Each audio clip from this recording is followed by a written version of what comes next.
Also joining us is our man, Jason La Canfora. And Jason is here. The gang is back together. You guys always hear me say, hey, Baldy's coming up on Thursday. Jason, we do our things on Tuesday. But the gang is here. So first of all, group hug. Come here, everybody. Yeah, hey, it's good to see everybody. I got you, yeah. Baldy, what's up, Jason? Merry Christmas, buddy. Good to have you on, guys. Can you hear us here? Yeah, there we go. Merry Christmas. It's not coming through these stupid headphones anyway. It's good to be back. Yeah, thank you. Yeah, that's good to put it all together here. Yeah. Wait, now I can't hear you at all? Wait a second. Uh-oh. He'll get that resolved. I'll say this, man. This season has been so unpredictable, right? I mean, like, guys, just everything that we thought about certain teams and players, it's just been like nothing has gone the way, for the most part, that we thought it would. The one thing that has gone the right way is the San Francisco 49ers. They were in the mix last year. You go back to the championship game, Purdy gets hurt, and everybody said they will be back. And they have the potential to get back. And I don't think there's a bigger game this weekend, right, going into Christmas, than the 49ers and the Ravens. And Jason, we've talked about the Ravens all season. I want to get you guys' opinion on this game because, first of all, McCaffrey's unbelievable. But the Ravens defense, and Jason's been talking about this all season, yeah, they get after the quarterback, but they also have their moments. Something's got to give in this game, right? I mean, the 49ers are just scoring on everybody. So I want to start there because it'll be Christmas night. Everybody will be fat and happy, and gifts will have been opened, and everybody's going to want to sit back and watch a great game. What are we going to get, guys, on Christmas night with the 49ers and the Ravens?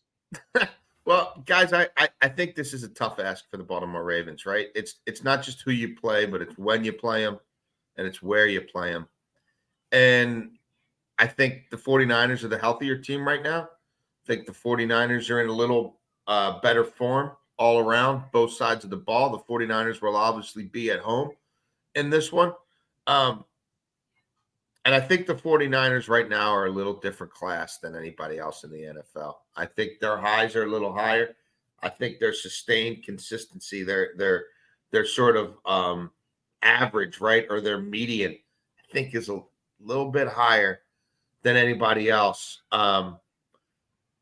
And I think you look at the compounding situations of the Ravens where, all right, they're going to make gains in the passing game this year, right? And Mark Andrews comes out and he's kind of leading the way and he's got 6 touchdowns and he's the fulcrum of the passing game.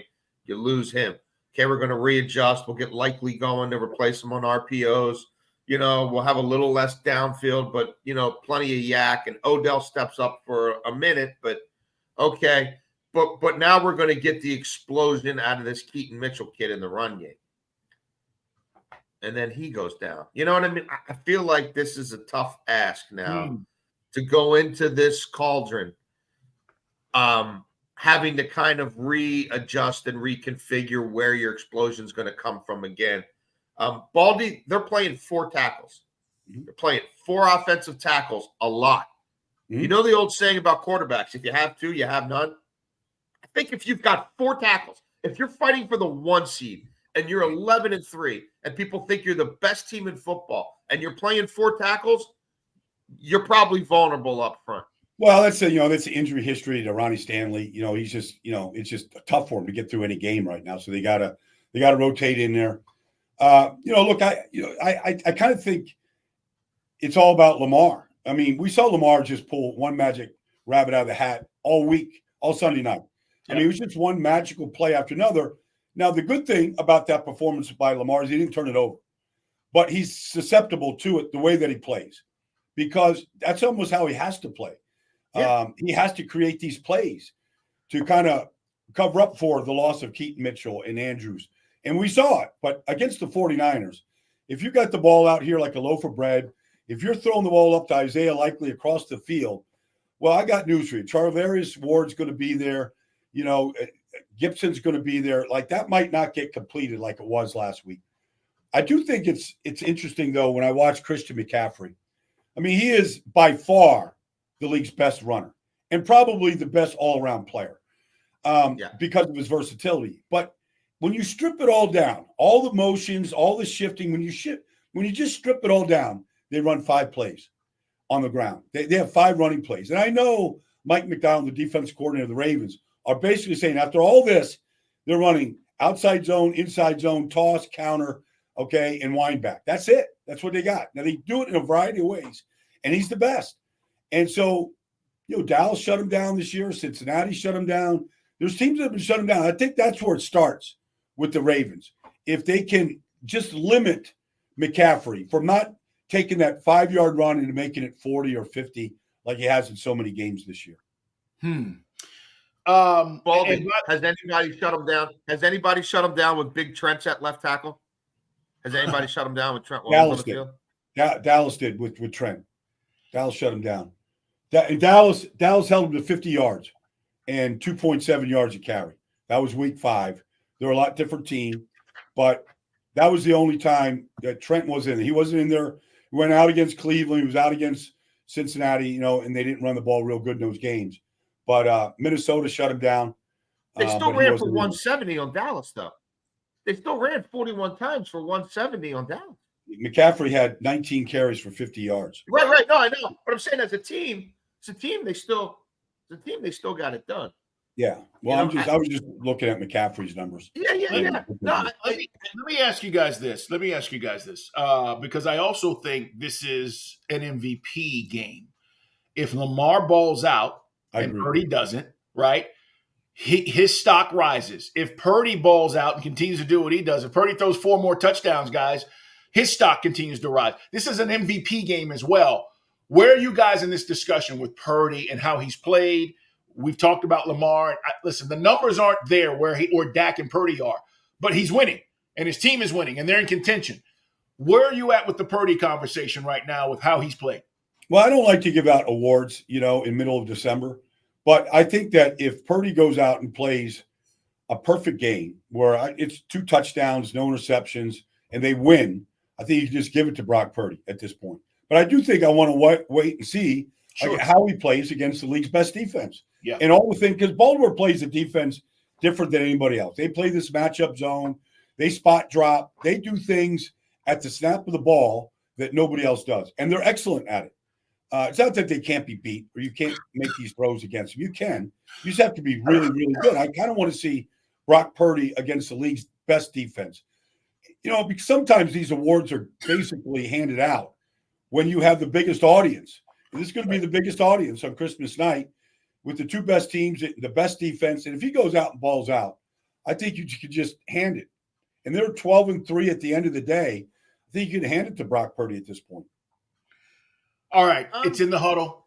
All the gang is back together. Baldy's here. Jason's here. We're talking about the games heading into Christmas, guys, here. And make sure you check us out on YouTube as well. In the Huddle Pod, subscribe and like us. We got game Saturday, and I think we got a big game. And I want to get your take on this. I do not think anything happens to Mike Tomlin at the end of this season, okay? But we know they are in a situation going into this game against Cincinnati. Jake Browning, guys, I want to get your thoughts on him. 7-7. The Steelers right now, right? You go into this game and you go, the problem is they don't have a quarterback. They haven't found the guy. Mitchell Trubisky, certainly not the guy. And you could say, hey, Tomlin, that was your decision. And then as the season plays out, if they wanted to move on, maybe they do. But there are rumblings about that. I don't think that happens. But this is a huge game for both teams on Saturday at 4:30, Baldy. I agree. And look, I mean, sometimes, Mike Tomlin kind of sneaks in a couple wins at the end of the season and he sort of survives all the talk that isn't very, very, very loud in Pittsburgh. Enough with this no losing seasons. They haven't won a playoff game since 2016. The quarterback decisions that they have had and the rut is pathetic. I mean, Mitch Trubisky showed exactly what he was in Chicago. And to think that he was going to come in and play, good or great football. I mean, I don't know if Kenny Pickett, but I know Mason Rudolph isn't the guy. So, and that's what they're handing the ball. And then they're just hoping that somehow he plays like Jake Browning has played. I don't think we're going to see that. But what's been disappointing to me is just the Pittsburgh defense. I know they're still ranked in the top 10, but that was a poor effort last week by that defense. And when they needed it the most. And so I don't believe in Pittsburgh right now because I don't see I just don't see what you need. Like to see Pickens and to see Deontay Johnson pull these stunts in these games, that's head coaching. Like, right. we saw what Antonio Brown was when he left Pittsburgh, and we said, boy, that was a great job of just covering up for this lunatic. But like this stuff that's showing up on the field, to me, Carl, is an indictment of Mike Tomlin. You can't look anywhere else. Like this lack of discipline, lack of performance, like I watched San Francisco's receivers go block. Like Brendan Ayuk knocks you off your feet down the field and looks like he doesn't enjoy anything more than doing that. And the Steelers receivers out there, it's just hard to watch. I mean, that's not people saying it's not Steeler football. Well, it isn't. That's not what we're used to seeing. By the way, and Jason, I want to get your take on Cincinnati here. Pittsburgh and the Pickens, not Kenny Pickens, but the wide receiver, George Pickens. Big ass baby. All season long, guys. He's been crying about The Rock and what he's not getting.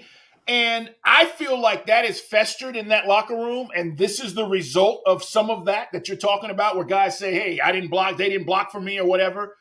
But that's got to get resolved. This kid's done nothing to deserve the kind of respect that he thinks he should be getting from a production standpoint, right? Mm-hmm. I mean, he's not scoring 10 touchdowns a year.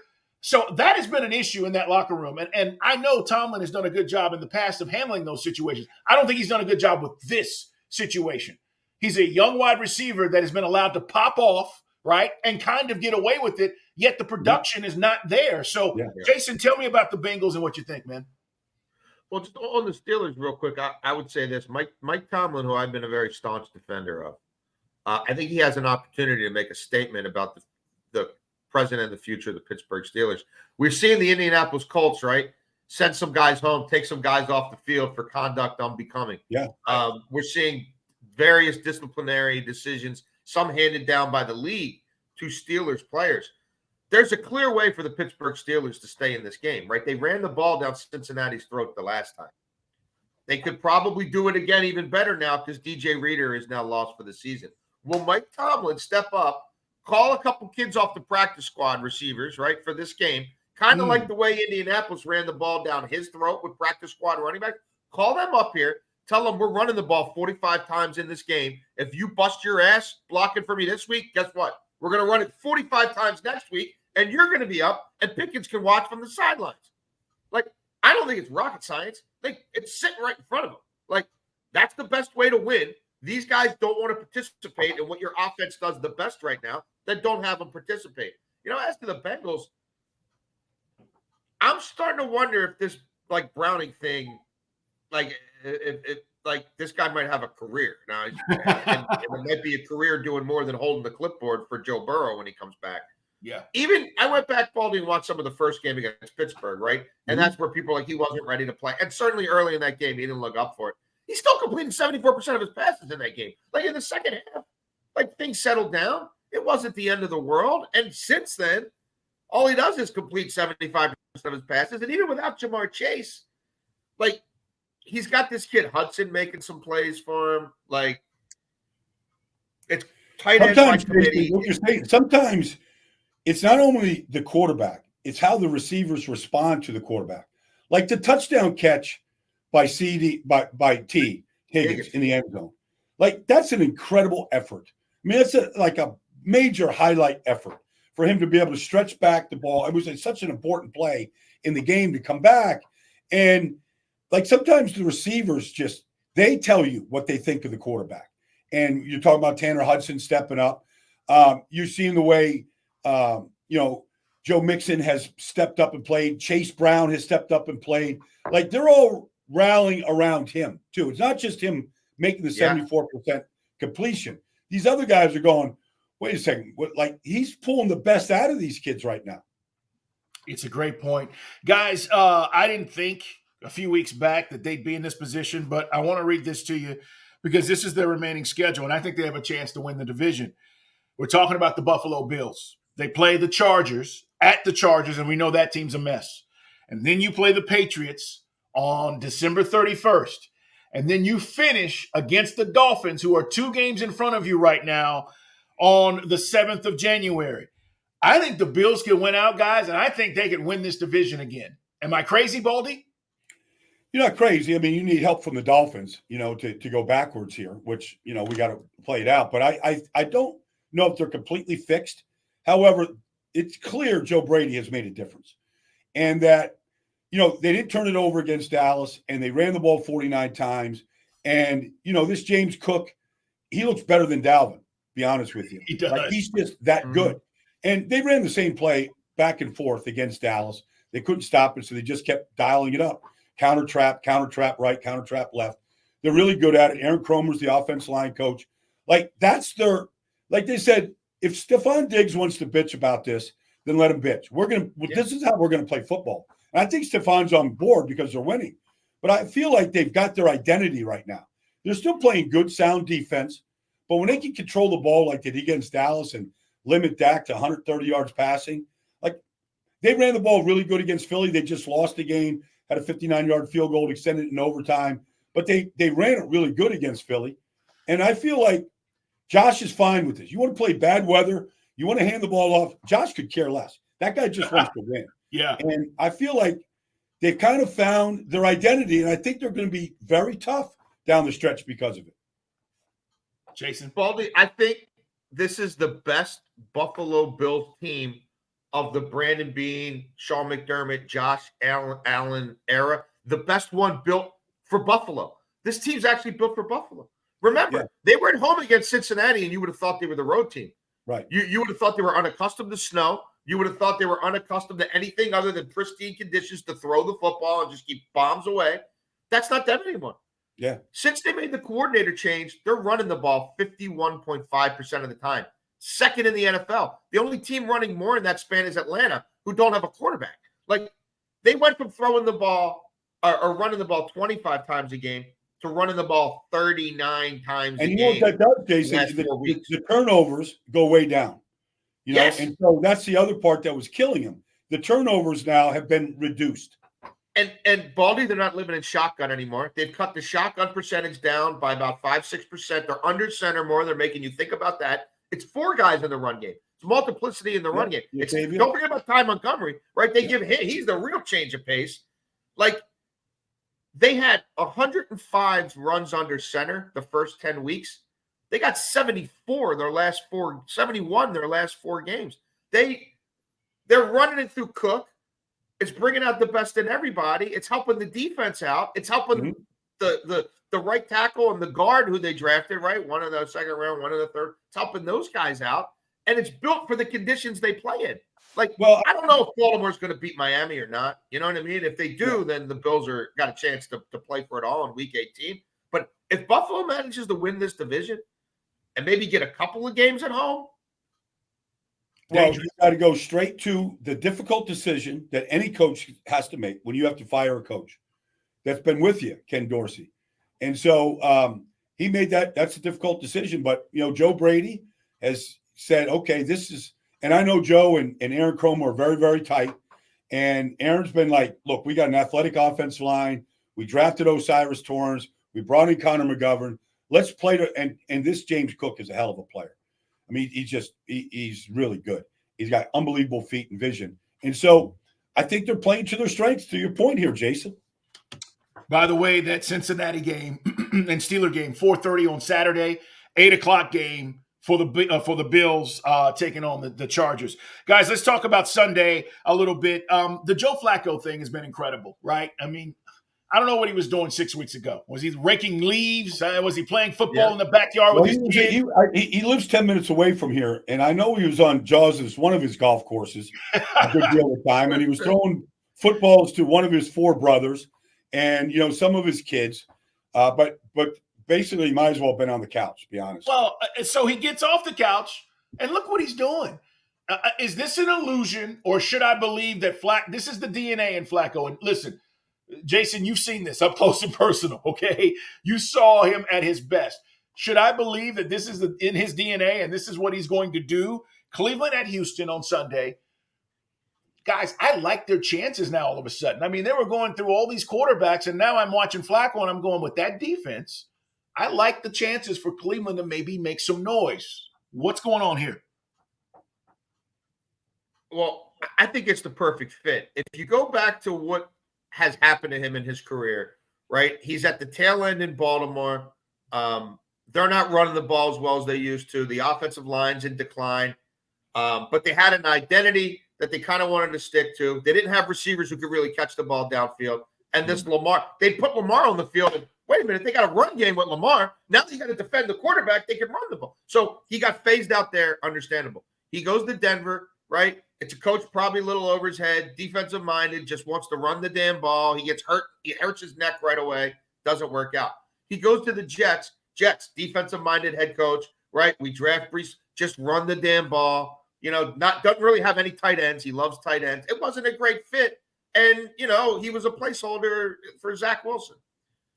This coach at this time just wants to throw the damn ball. They want to push the ball downfield as much as any team in the league. That's Joe Flacco. Like, he lives for this. It's perfect. And Joku, that's like Dennis Pitta. Oh, seam routes to him all day long. Yeah, that's fun. Oh, I got Cooper and Elijah Moore, who I was with in New York on the outside. Or put one of them in the slot. That's fine. Bombs away to them all day. The Cleveland Browns, the last 5 weeks, Jason, guys.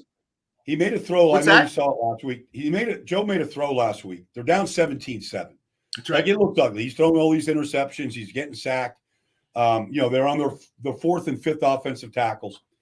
And he made a throw to Marquise Goodwin down the field. And honestly, 57 yards, it completely changed the game.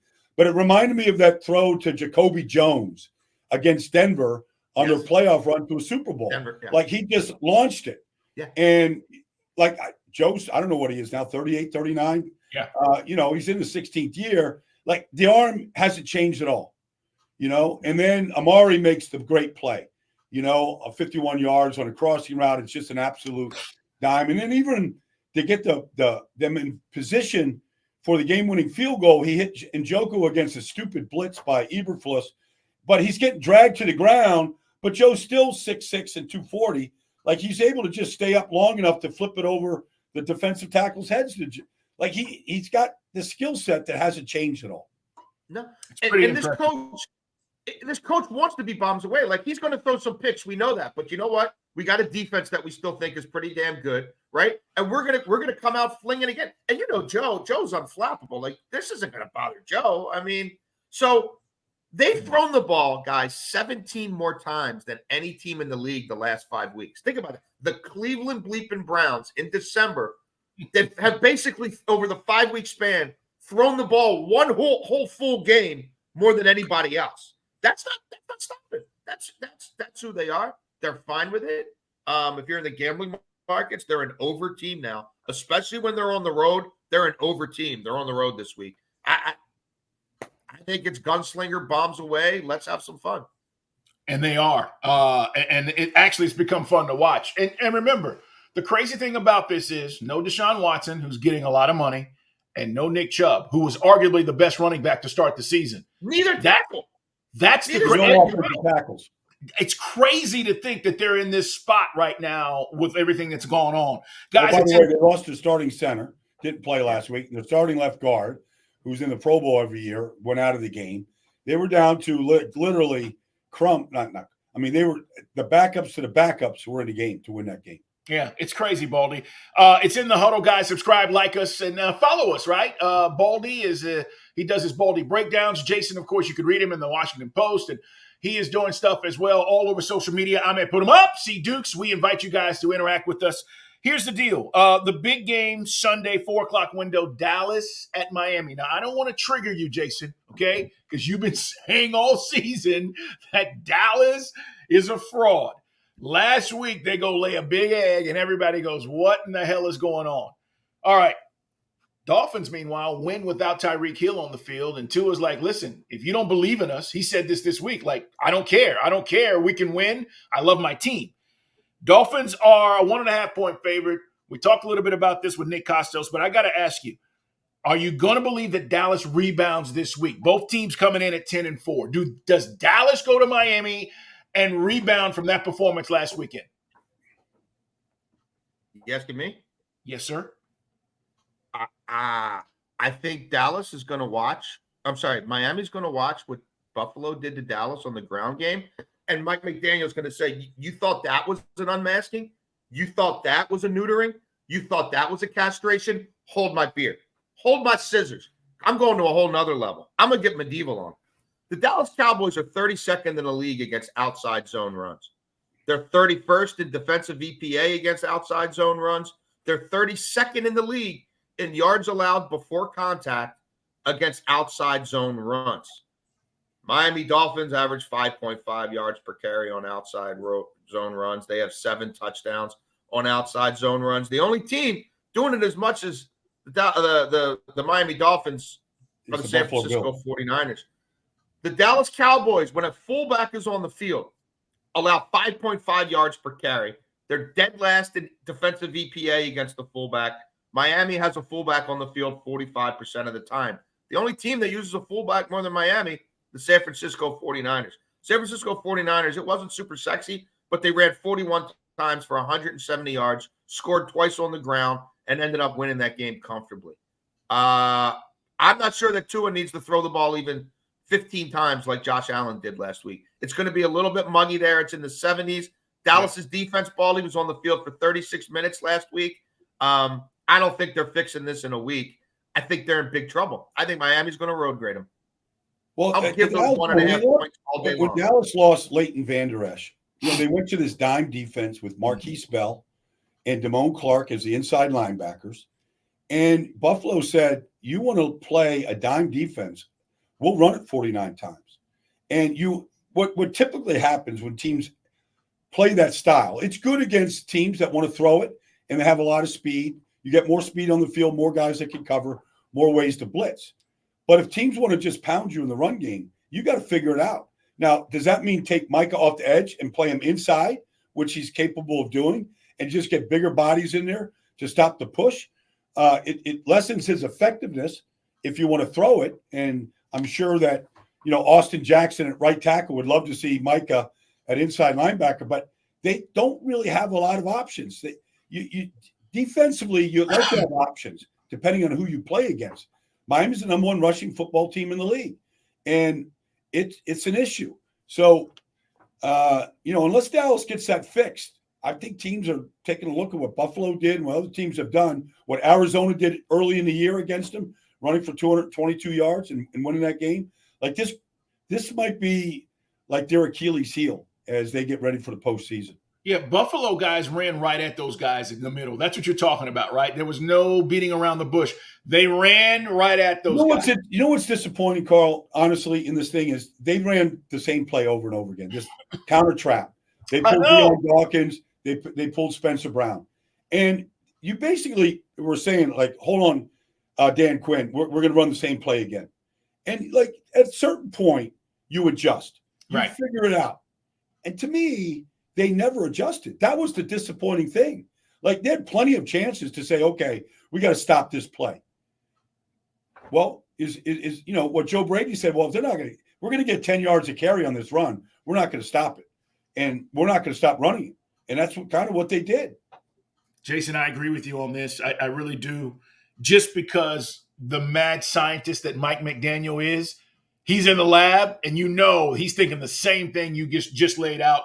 And I think, Baldy, you're right about if the Cowboys show the ineffectiveness to not be able to stop the run, this is going to be their flaw heading into the playoffs. They will get beat because going into the playoffs, you guys know every team is going to attack your weakness, right? I'm going to make you beat me in another way. And if you show me that I can't stop the run or I can't defend, quick hitters, or you talked about the seam routes down the middle of the field, Jason, with the Cleveland Browns. If I can't defend those things, you're in trouble. And so I see the Cowboys in this is you better get it right mode right now because you will have been exposed 2 weeks in a row. Well, just to that point, just kind of wrap it up here, it'll be interesting to see what Dan Quinn does because you can't keep lining up the way they have lined up, and they had a great success, especially if Dallas is putting up a 30 spot or 40 spot. They're up by 10. These teams where teams don't have to run it. They don't have a chance to run it. Like, they've got to throw it to try and stay in the game. But if you're playing with the lead, close to the lead, and you can stay with it, then I want to see what Dan Quinn does because everybody wants to anoint him as a head coach and all this stuff. But the good coaches find a way to adjust. And this is going to be the perfect game. As you watch this thing, are they going to line up in that dime defense? And Miami's going to say, okay, here comes the outside zone that Jason's talking about, and how are you going to stop this? Because they do it in a variety of ways with a lot of motions and shifting, but Mostert and Achane are coming at you, and they've got great speed. And if you miss a tackle, they go a long ways. So I think this is going to be a great X's and O game to kind of watch and follow. Can't wait. Sunday. Guys, do you trust Jared Goff outdoors? He's been great inside. This is my problem with the Lions. The Lions take on Minnesota. They travel to Minnesota. It's obviously the game, controlled environment. But my issue is when the playoffs roll around, am I going to be able to trust Jared Goff going outside?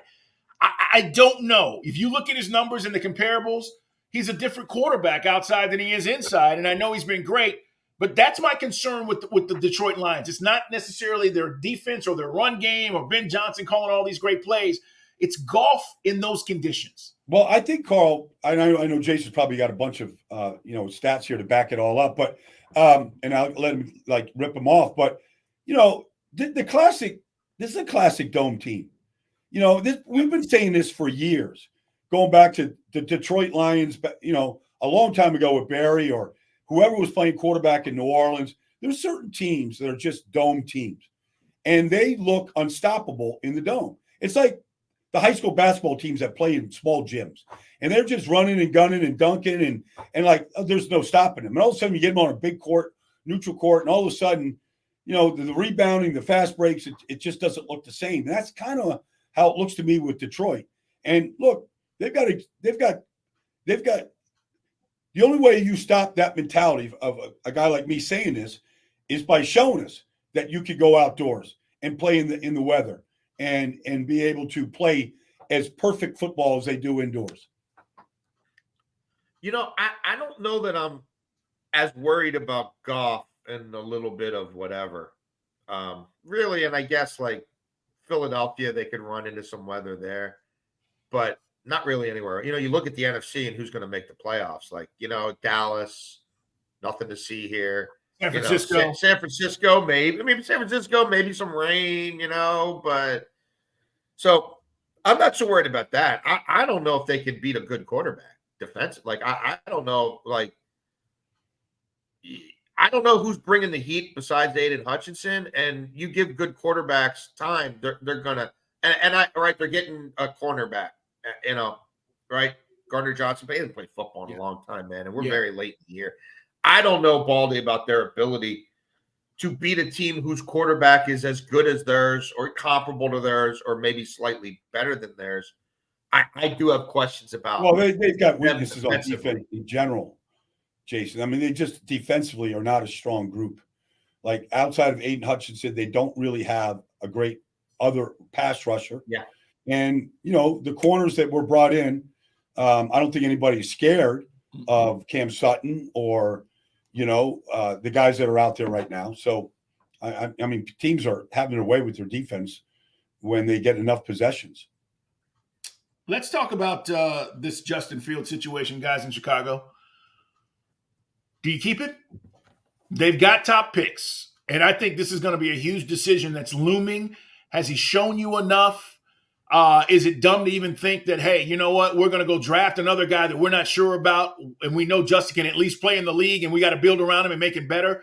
What's going to happen in Chicago? I think it's intriguing. They get Arizona this weekend. Arizona goes to Chicago. Chicago's a 4-point favorite.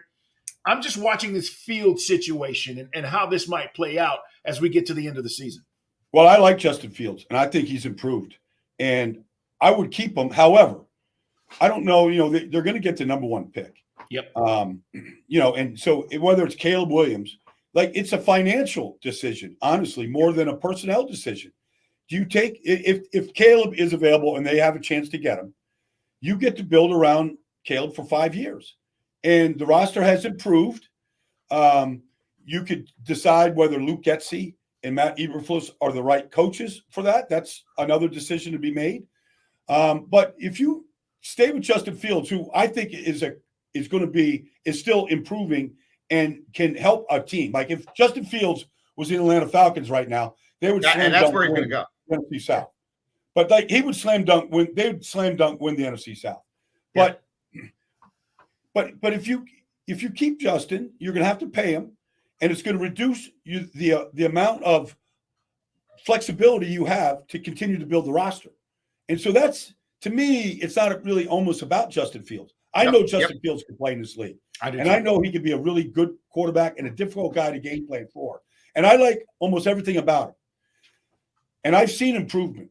But that's the decision. It's a financial decision, Jason. Absolutely. 1,000%. Could not agree more. They've reached the third year with Justin Fields where this is now you start to make decisions on quarterbacks about first-round quarterbacks, fifth-year options. And we've seen guys who haven't had storied careers, right, like Daniel Jones, get pretty good money because they've won some games as a quarterback, and there's not many of them. And then you're looking at the free agent market, and Kirk Cousins would have been the best guy, right, and he's hurt. And Dobbs looked like he might have had a career resurrection, and he might be the second best guy for a minute. And then, the Cinderella's cart turned into a pumpkin again. Like, there's nobody out there. You know what I mean? Tannehill, like that. These are the free agent quarterbacks. Maybe Jake Browning, Baker Mayfield, Gardner Minshew. So you're going to tell me that they couldn't pawn that financial decision on Justin Fields off to somebody else, get a one back in return for it to go get a receiver or a tackle to put around Caleb Williams. Oh, yeah, and they also have the fifth pick. So they can get Caleb Williams. They can get the Penn State left tackle. They trade Justin Fields for another one, get a receiver to put outside DJ Moore. Let's go. We traded for the pass rusher. Now we're okay up front. Like, the next GM, and I think they will make a change. But, like, if you're Kevin Warren and you're running that football team, right, and the family is kind of finally out of it, and you've got a chance to make a imprint going forward, do you keep doubling down on the Fields thing, right? Or do you do what I'm talking about? I think it's a no-brainer. And I'm with Baldy. I think Justin Fields has gotten a raw deal in this whole thing.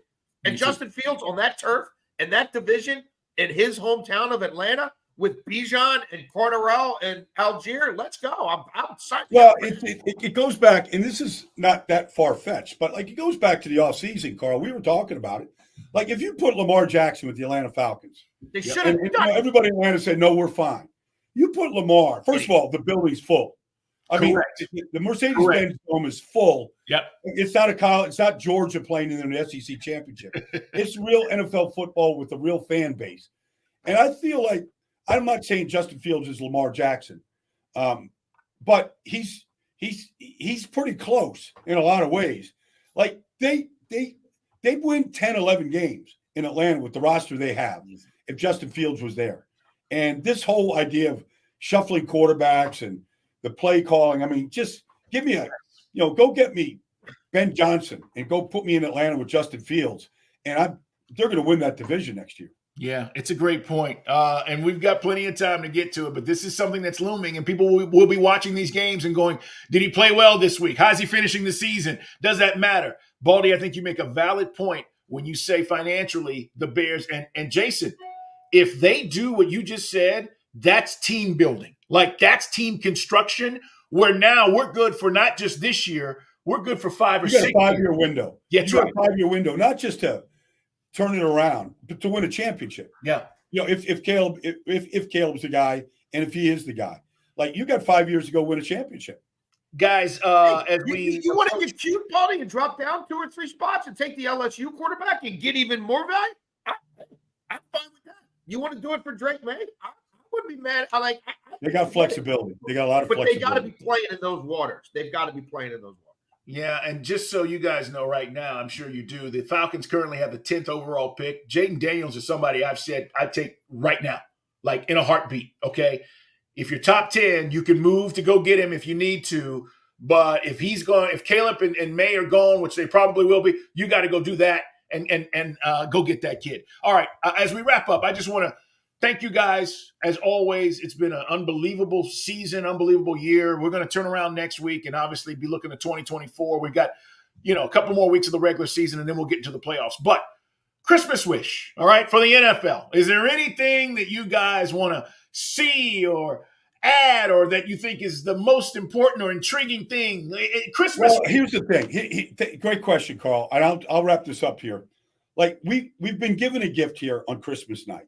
Jason will have all his kids, all the gifts will be unwrapped, and whatever else is going on, family over, whatever. Like, we're going to sit down. I don't know how the NFL schedule makers are this prescient, but we get a chance to watch maybe a game that can be at the Super Bowl in Las Vegas in 6 weeks, but we get a chance to watch maybe the two best teams go at it. And all I want is I don't care who wins. Like, just give me a game that has me in my seat that I don't even want to go up and go get an adult beverage. I don't want to miss a play. I just feel like we have a chance for that Sunday night or Monday night. I agree. Jason, any wishes here, man, as we approach Christmas? Stop playing football games on concrete.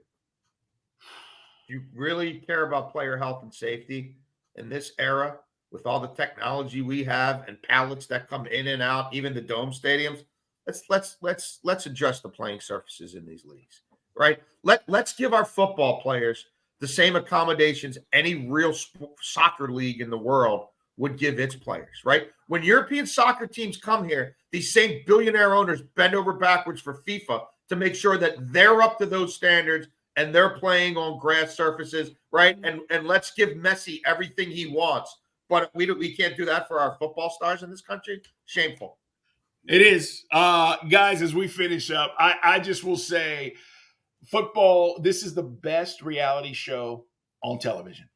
And this is why we watch and why we invest and why we pay so much attention and why we buy the merch and why we go to games and why we do what we do. I agree. It is the best reality TV. You're not going to find a show that any producer, okay, Yellowstone, any of these producers that can put on TV on any Sunday. And you'll see it this Saturday, you'll see it Sunday, and you'll see it Monday night. I just want you to understand that. There's nothing like this, and that is why we absolutely love it. And my wish is that it just continues. I wish we could continue. Yeah? The 17 weeks, let's make it 22. I mean, I wish we could just go a couple. Be careful, Carl. They might be listening to you. There goes health and safety. You're going to have 80-man rosters?